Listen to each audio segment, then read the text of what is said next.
আপনাদেরকে এই সাদা কাপটা দেখাচ্ছি, আরেকটা কালো রঙের কাপ দেখাচ্ছি, আরেকটা লাল কাপও দেখালাম।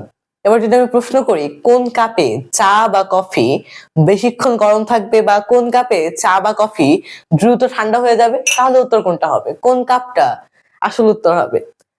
উত্তর হচ্ছে, আমি যদি বলি কোন কাপে দ্রুত গরম চা বা কফি ঠান্ডা হয়ে যাবে, তাহলে এর উত্তর হবে কালো কাপ। কেননা কালো কাপ বা কালো রং অত্যন্ত একটা ভালো শোষক এবং এটা দ্রুত তাপ শোষণ করে নেয়, অ্যাবজর্ব করে নেয় এবং পাশাপাশি কালো তাপ কম বিকিরণ করে। ফর দ্যাট কালো কাপের চা দ্রুত ঠান্ডা হয়ে যাবে, অর্থাৎ বেশিক্ষণ গরম থাকবে না।